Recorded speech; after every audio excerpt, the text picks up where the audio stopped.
असह्य गरम आकाशरू अग्निवर्षा तातीरू नाही निस्तार ततला कड़े पलटिछि ओडिशा असंभाल खरारे आउटुपाउटु जनजीवन आहुरी 3 दिन कलबल करिबो ग्रीष्म लहरी भीषण ग्रीष्म लहरी नहीं चेतावनी जारी करछि पाणीपाग विभाग। भीषण ग्रीष्म लहरी पई आसंता काली 9 जिला को रेड वार्निंग और 18 जिला को ऑरेंज वार्निंग जारी होईछि। मे 1 रे 6 जिला को रेड वार्निंग और 13 जिला को ऑरेंज वार्निंग जारी होईछि।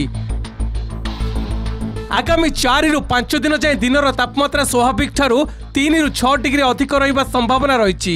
तेबे 2 रु 4 तारिख पर्यंत उपकूल ओडिशा रे रहिबो सामुद्रिक झड़र प्रभाव। यह फल उपकूल रे तापमात्रा 2 रु 3 डिग्री सेल्सियस ह्रास पाइबो किंतु आर्द्रता प्रभाव रे लागि रहिबो गुळुगुळी। आभ्यंतरीण ओडिशा रे तापमात्रा रे विशेष परिवर्तन हेबनी बोली पूर्वानुमान करिछि पाणीपाग विभाग। पूरा राज्य देखिया गले अनेक स्थान रे हीट वेव कंडीशन माने ग्रीष्म प्रभाव रहिबार संभावना अछि। ता सहित किछि स्थान रे ग्रीष्म प्रभाव सहित प्रबल ग्रीष्म प्रभाव रहिबार संभावना रहिछि।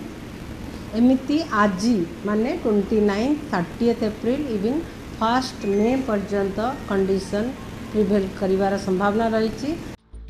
खरार प्रकोप सांगको असह्य गरम गुळुगुळी रे लोके हंतसंत अस्तव्यस्त होई पड़ुछि जनजीवन। टाण खरारे सकाळ 9 टारू अपराह्न 5टा पर्यंत घर बाहरिबा मुस्किल होई पड़िछि। दिन 10टा बेले सुनसान होई जाउछि रास्ता घाट। निहाती अत्यावश्यक काम नथिले लोक माने घर बाहर नथिबा देखा जाइछि। जे भी बाहर को बाहरुछंती मुंडरे ओदा लुगा पकाइबा सह छता धरी बाहरुथबा देखा जाइछि।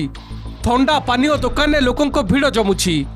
आज्ञा खरा कथा कोन तो बर्तमान अग्नि वर्षा होछि खरा कहना जे अग्नि वर्षा होछि जो द्वारा 8 बजे गले आ बाहर को आसीबा असंभव। तो ता संग इलेक्ट्रिक बारंबार विद्युत काट हवा द्वारा आरो असह ये 60 वर्ष रेकर्ड भांगी दे साइला ना आ रही हो नाही।